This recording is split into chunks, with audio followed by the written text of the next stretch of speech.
दोस्तों नमस्कार। आज हम एक नए विषय के साथ उपस्थित हुए हैं और इसका नाम है संप्रभुता या अंग्रेजी में सॉवरेनिटी। संप्रभुता एक अत्यंत महत्वपूर्ण शब्द है और अक्सर इसे हम प्रयुक्त होता हुआ देखते हैं। रॉबर्ट जैक्सन और जॉर्ज सोरेनसन अपनी पुस्तक Introduction to International Relations Theories and Approaches में लिखते हैं कि आज की विश्व व्यवस्था राज्यों का संकलन है। अंटार्कटिका जैसे अपवाद ज़रूर हो सकते हैं, पर राज्य हर जगह विद्यमान है।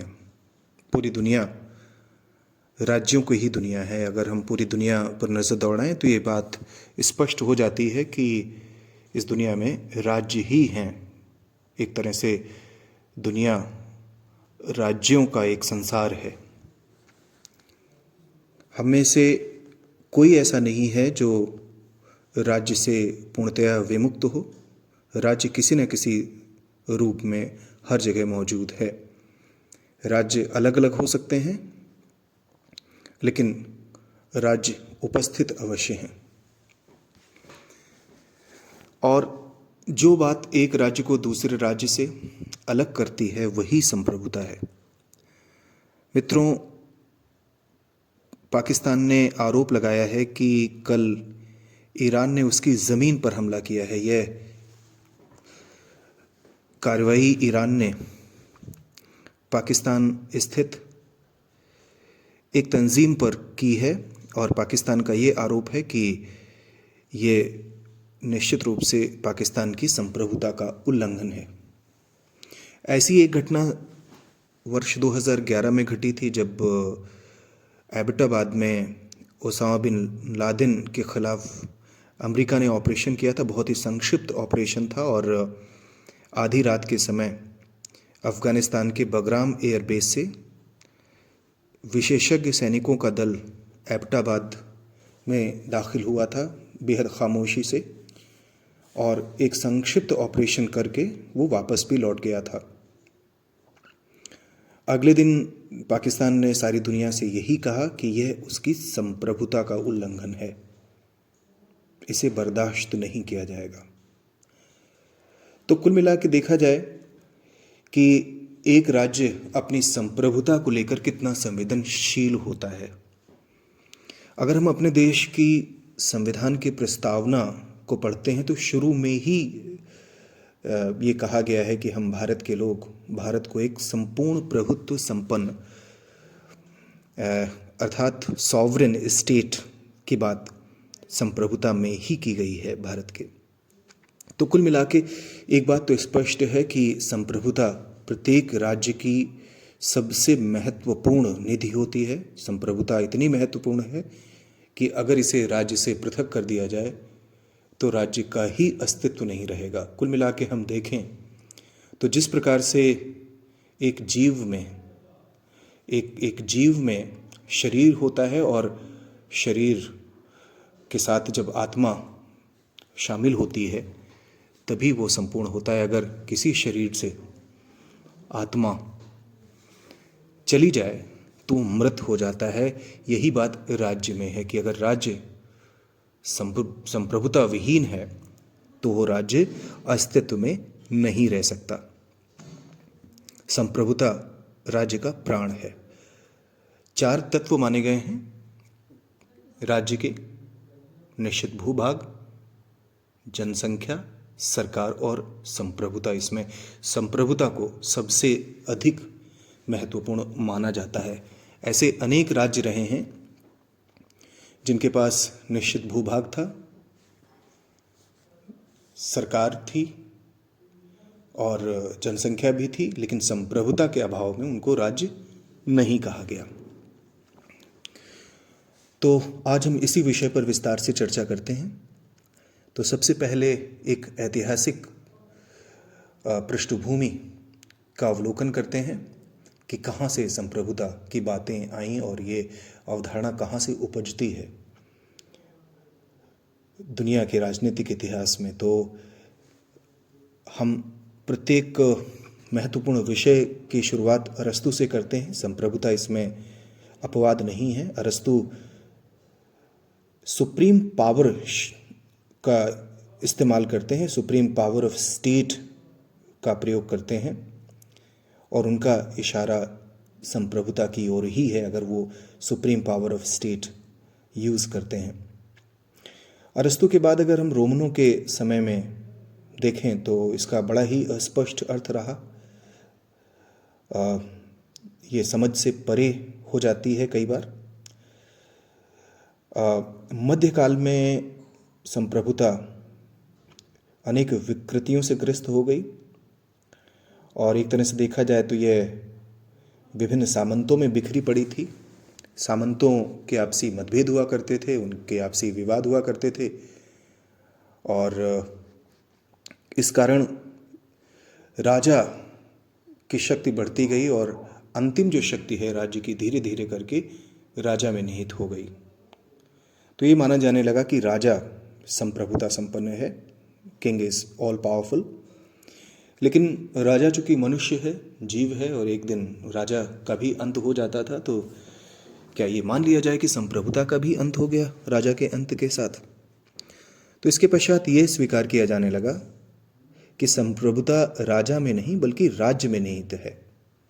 इसके लिए ये कहा गया कि राजा की तो मृत्यु हो सकती है एक मनुष्य के तौर पर, किंतु राज्य शाश्वत है और राजा के माध्यम से राज्य अपनी संप्रभुता का प्रयोग करता है। और अगर हम इंग्लैंड की एक मशहूर कहावत पर गौर करें तो ये बात और स्पष्ट हो जाती है। वहाँ एक कहावत है कि long live the king, king is dead, कि राजा जो है मृत है लेकिन राजा हमेशा जीवित रहे। तो मनुष्य के रूप में राजा अवश्य मृत है लेकिन एक संस्था के रूप में राजा हमेशा जीवित है। अगर आधुनिक समय में देखा जाए तो आधुनिक समय में बोंदा को श्रेय दिया जाता है कि उन्होंने इसे परिभाषित किया और इसको परिभाषित करने का सुंदर प्रयास किया। उनकी पुस्तक है 6 बुक्स कंसर्निंग रिपब्लिक। उसमें इस विषय की वो विशद विवेचना करते हैं और उनके अनुसार संप्रभुता नागरिकों और प्रजाजनों के ऊपर एक ऐसी ऊंची सत्ता होती है जिस पर कानून का कोई नियंत्रण नहीं होता है। लेकिन बोंदा ने संप्रभुता को अनेक सीमाओं और मर्यादाओं के अधीन कर दिया था, जैसे दैवीय कानून, प्राकृतिक कानून, और इन बंधनों से मुक्त करने का श्रेय ब्रिटेन के दार्शनिक थॉमस हॉब्स को दिया जाता है। उन्होंने संप्रभुता को इन अनेक बंधनों से मुक्त कर दिया और राजा को संपूर्ण संप्रभु बना दिया, यानी कि एब्सोल्यूट सॉवरेन। अर्थात राजा किसी भी प्राकृतिक या किसी भी दैवीय कानून से बाध्य नहीं है, वो संपूर्ण शक्ति संपन्न है और लोगों को राजा का विरोध करने का अधिकार नहीं है। हाँ, अपवाद स्वरूप ज़रूर है कि अगर राजा लोगों से खुद को मार डालने के लिए आग्रह करे तो ऐसे में आत्मरक्षा के लिए वे राजा का विरोध कर सकते हैं, अन्यथा कदापि नहीं, बिल्कुल नहीं। तो ये महत्वपूर्ण था। और अगर हॉब्स के आगे की बात करें तो एक और दार्शनिक हुए हैं फ्रांस के रूसो मानते हैं कि संप्रभुता जो है वो सामान्य इच्छा या जनरल विल में निहित होती है। बाद के वर्षों में जो मार्क्सवादी चिंतन उभर कर आया, उन्होंने ये माना कि जो मार्क्सवादी चिंतक थे वो मानते रहे कि संप्रभुता दरअसल एक वर्ग की दूसरे वर्ग पर किए जा रहे शोषण या अत्याचार की गारंटी है। अर्थात जब एक वर्ग दूसरे वर्ग को एक्सप्लॉइट करता है, उसका शोषण करता है, तो संप्रभुता जैसी कपोल कल्पित अवधारणा के द्वारा वो उसे वैध घोषित करने का प्रयास करता है। और आप तो जानते ही होंगे कि मार्क्सवाद में एक जब साम्यवादी स्थिति प्राप्त कर ली जाती है, साम्यवाद की स्थिति,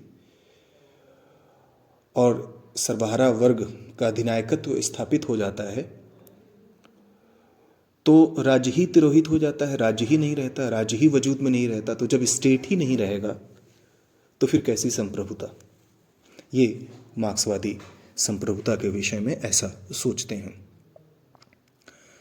तो इतनी समीक्षा करने के बाद अब हम बात करते हैं कि संप्रभुता का मतलब क्या है, इसका तात्पर्य क्या है, क्या होती है संप्रभुता।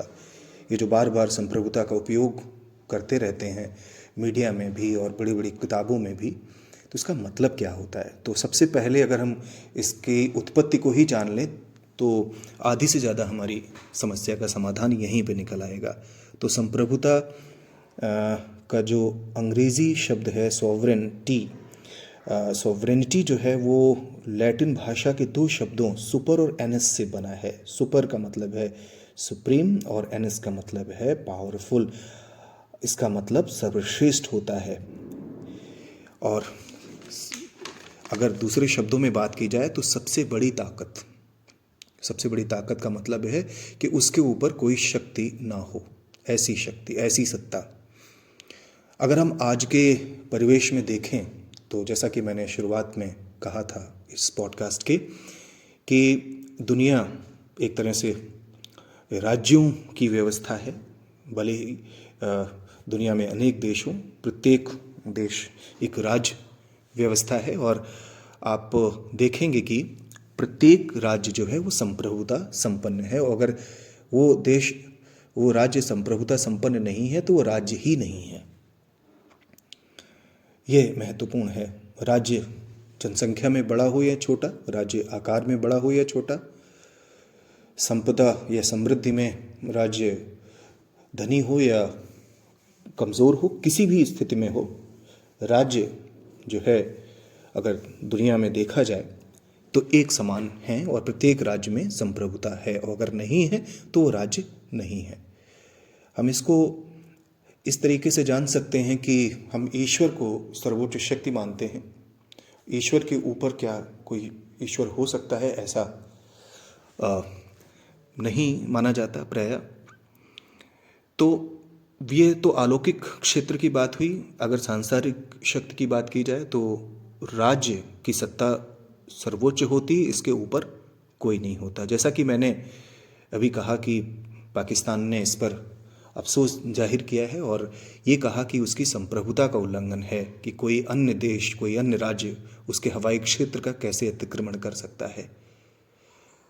तो हमें इसको इस तरीके से जानना होगा कि जब प्रत्येक देश संप्रभुता संपन्न है तो दूसरे देश को कोई अधिकार नहीं है कि बिना उसकी अनुमति के उसके हवाई क्षेत्र का अतिक्रमण करे। यही अंतर्राष्ट्रीय व्यवस्था की मूल अवधारणा है। थोड़ा आगे बढ़ते हैं और कई परिभाषाओं में इस कॉन्सेप्ट को समझने की और कोशिश करते हैं। तो ग्रोशियस की बात है, वो कहते हैं कि संप्रभुता ऐसे किसी व्यक्ति में निहित सबसे बड़ी राजनीतिक शक्ति है जिसके कार्य किसी दूसरे के अधीन न हो और जिसकी इच्छा का कोई उल्लंघन ना कर सके। बड़ी सुंदर परिभाषा है कि यह ऐसे किसी व्यक्ति में निहित सबसे बड़ी राजनीतिक शक्ति है जिसके कार्य किसी दूसरे के अधीन ना हो और जिसकी इच्छा का कोई उल्लंघन न कर सके। सिंपल सी बात है, एक ऐसा राजा जो खुद किसी दूसरे के आदेशों का पालन न करता हो लेकिन उसके आदेशों का पालन सभी लोग करते हों। इसी बात को डुग्वी आगे बढ़ाते हैं। वो कहते हैं कि राज्य की वो शक्ति है जिसके बल पर राज्य आदेश देता है। महत्वपूर्ण बात है कि राज्य सबसे बड़ा सर्वोच्च शक्ति संपन्न संस्था होती है और राज्य के पास आज्ञा पालन करा लेने की शक्ति होती है। यही सबसे महत्वपूर्ण है और यही बात राज्य को अन्य समुदायों से पृथक करती है, राज्य को अन्य संस्थाओं से पृथक करती है।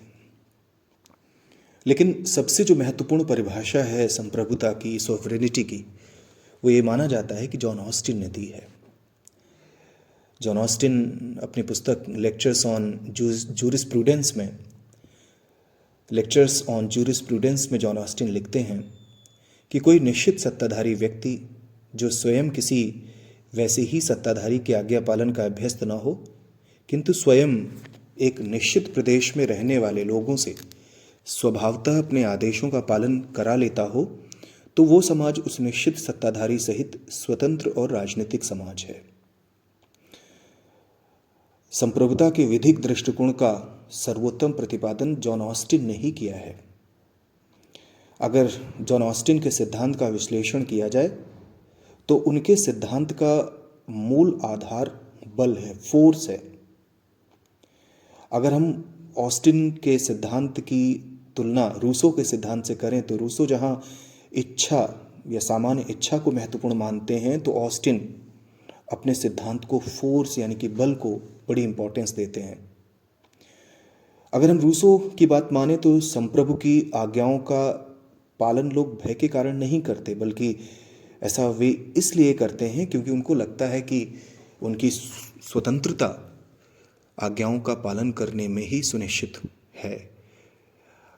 अगर लोग आज्ञाओं का पालन करते हैं तो इसी में जनहित है, इसी में समाज का कल्याण है, इसलिए लोग पालन करते हैं, बल्कि इसलिए नहीं करते कि ना करने की एवज में उनको दंड मिलेगा। अगर वो राज्य की आज्ञा का पालन नहीं करेंगे तो वो दंडित किए जाएंगे।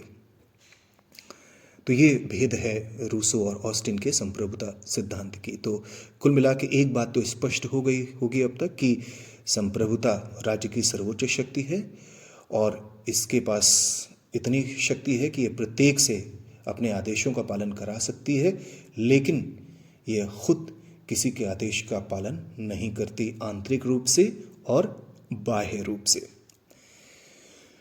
अब हम बात करते हैं संप्रभुता की कैरेक्टरिस्टिक्स, यानी कि सोवरेनिटी की कैरेक्टरिस्टिक्स क्या है, विशेषताएं क्या हैं। महत्वपूर्ण है ये जानना। तो सबसे पहले जो इसकी सबसे बड़ी विशेषता है वो है संपूर्णता या एब्सोल्यूटनेस। संप्रभुता या सोवरेनिटी कंप्लीट होती है, कॉम्प्रिहेंसिव होती है, एब्सोल्यूट होती है। ये राज्य के भीतर सभी पर अपना हक रखती है। अगर संप्रभुता पर कोई बंधन होता भी है तो ये संप्रभुता खुद अपने ऊपर लगाती है और जब चाहे इससे मुक्त हो सकती है। जहाँ तक बाहरी क्षेत्र का सवाल है तो संधियाँ वगैरह राज्य दूसरे राज्यों के साथ करते हैं तो उनकी अपनी इच्छा होती है, वो जब चाहें तब इससे अलग हो सकते हैं, जब चाहें तो इसमें शामिल हो सकते हैं। राज्यों की पारस्परिक सहमति पर आधारित है, ना कि बाध्यकारी होती हैं। अगर अंतर्राष्ट्रीय अदालतें कानून की व्याख्या करती हैं तो इसका मतलब ये बिल्कुल नहीं है कि वे उतनी ही शक्तिशाली हैं जितनी कि किसी राज्य की अदालत, क्योंकि एक राज्य की अदालत में और अंतर्राष्ट्रीय अदालत में सबसे बड़ा भेद यह है कि अंतर्राष्ट्रीय अदालत के पास कानून को लागू कराने की शक्ति नहीं होती।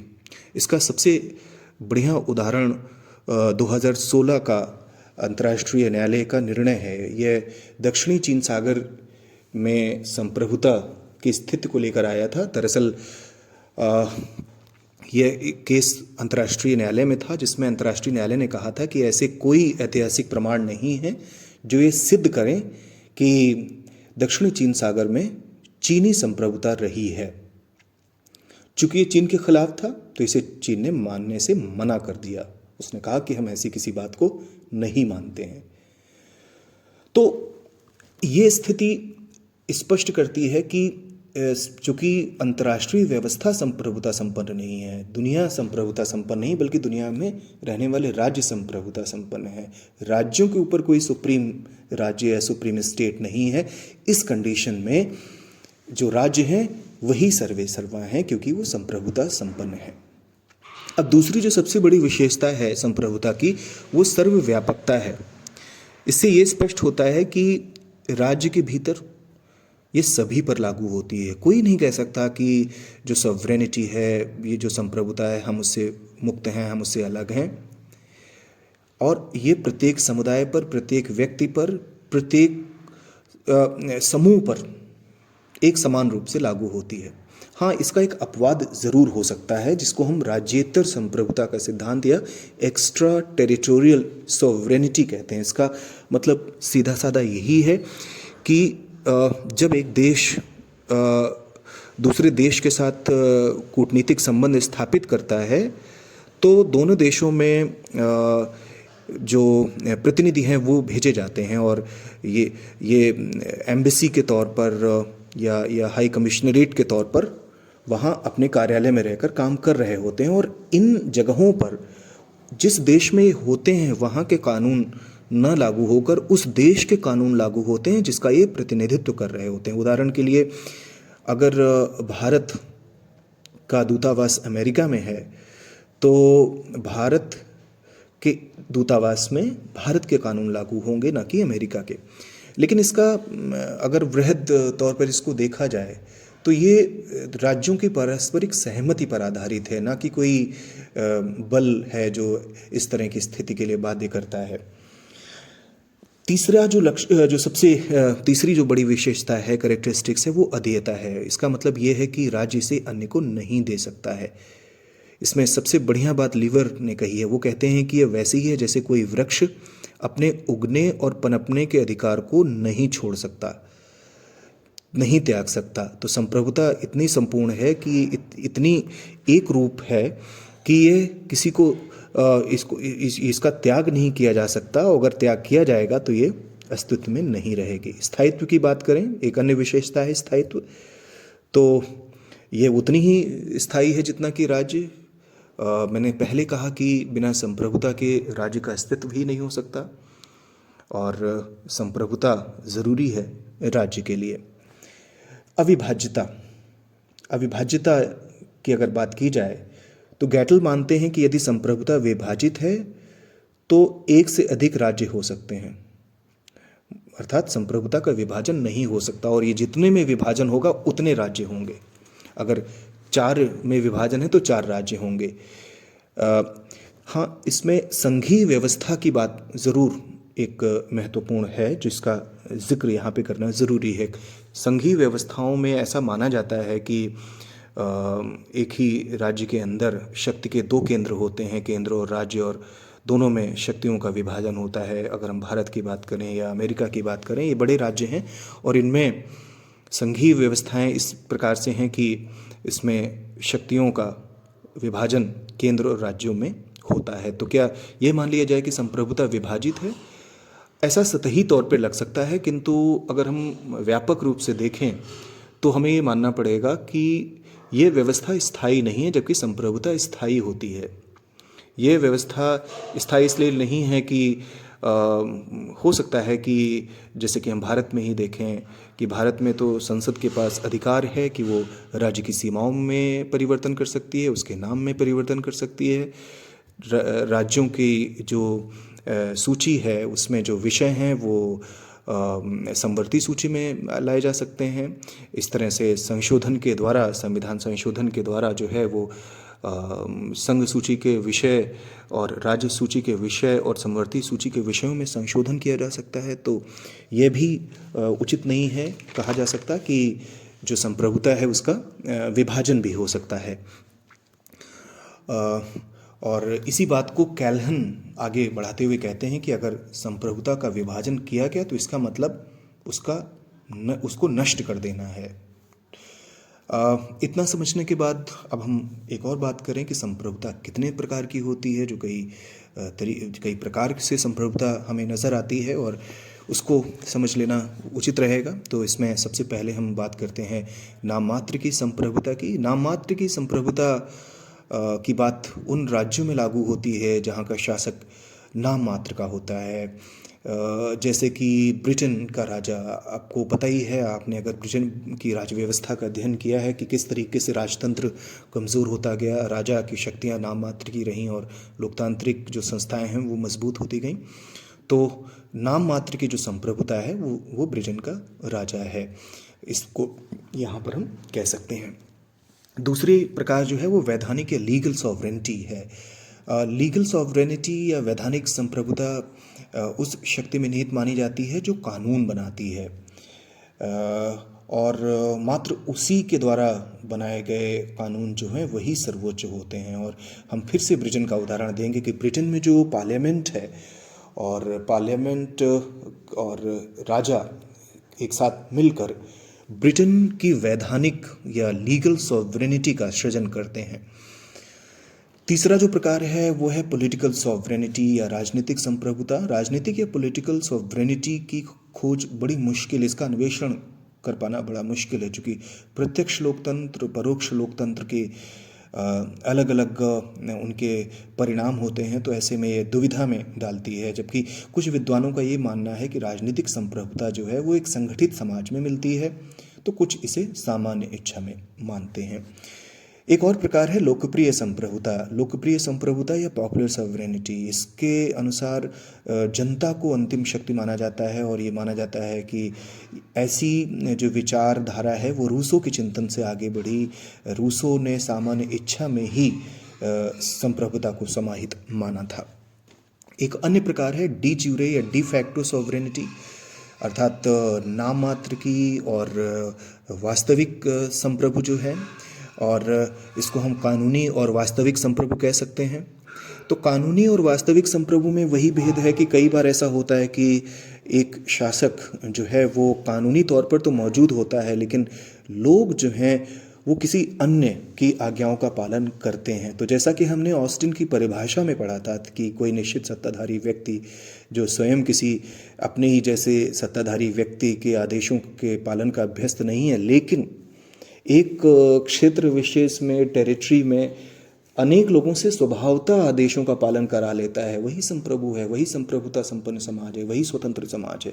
तो अगर हम कानूनी और वास्तविक संप्रभुता की बात करें तो कानूनी संप्रभु वो हो सकता है कि एक व्यक्ति ऐसा है, एक शासक ऐसा है जो नाम मात्र का है, उसका नाम से तो वही शासक है, लेकिन वास्तविक सत्ता किसी और ने हथिया ली है। ऐसा हम मान सकते हैं कि जैसे कि चीन में हुआ था। इसमें चीन का उदाहरण है कि चीन में जब 1 अक्टूबर 1949 को साम्यवाद की स्थापना हुई माओ के नेतृत्व में, तो तब की जो राष्ट्रवादी सरकार थी वहाँ चांग काई शेक के नेतृत्व में, वो ताइवान भाग गई और बीजिंग में पूरी तरह से पूरे चाइना में माओ के नेतृत्व में साम्यवाद की स्थापना हुई। और जो वास्तविक सत्ता है वो नाम मात्र की सत्ता तो अभी भी चांग काई शेक के हाथ में थी, लेकिन वास्तविक सत्ता माओ के हाथ में आ गई। और इस तरह से ये माओ ही वास्तविक संप्रभु है। हालांकि कानूनी तौर पर अनेक देश चांग काई शेक को वास्तविक संप्रभु मानते रहे। इसी तरह से कुल थोड़ा बहुत मिलता जुलता अफगानिस्तान में भी ट्रांजिशन हुआ था कि अशरफ गनी की सरकार, और उसके बाद जो है आप देख सकते हैं कि कैसे तालिबान का वापसी हुई सत्ता में, और कई देश मुश्किल में रहे कि आखिरकार सत्ता है किसके पास, वास्तविक सत्ता किसके पास है। तो शुरुआती दौर में तो ये लगा, लेकिन बाद में स्थिति स्पष्ट हो गई थी। तो कुल मिला के ये संप्रभुता पर हमने चर्चा की। अब हम एक अन्य विषय इसी से जुड़ा हुआ ज़रूर जान लेते हैं कि संप्रभुता पर सीमाएं भी हैं।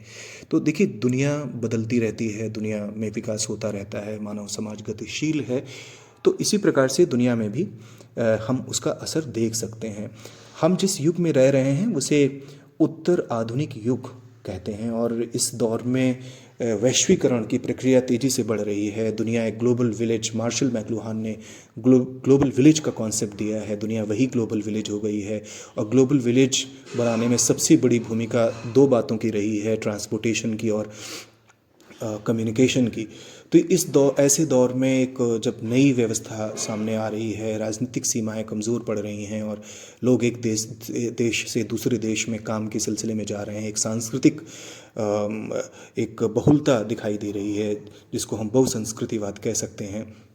तो दुनिया का ये जो एकीकरण है, ये जो वैश्वीकरण है, इसने कम से कम बाह्य संप्रभुता की धारणा को थोड़ा सा कमज़ोर किया है, ऐसा लगता है, ऐसा प्रतीत होता है। और अंतर्राष्ट्रीय संस्थाएं भी काफ़ी प्रभावी हो रही हैं।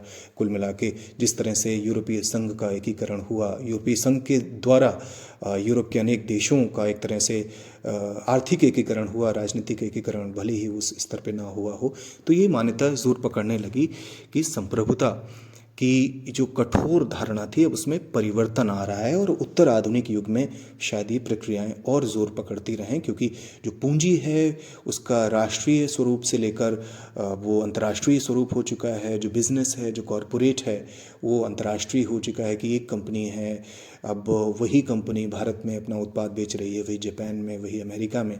तो ये बता पाना मुश्किल है कि देश की सीमाएं अब उतनी ही मजबूत हैं जितनी हुआ करती थी। तो कई सारे जो तब्दीलियां हैं, कई सारे जो बदलाव हैं वो आ रहे हैं, और इसके कारण ख़ासतौर पे बाह्य संप्रभुता के पक्ष पर कुछ आपत्तियां की जा सकती हैं। तो उम्मीद है यह विषय स्पष्ट हो गया होगा। धन्यवाद।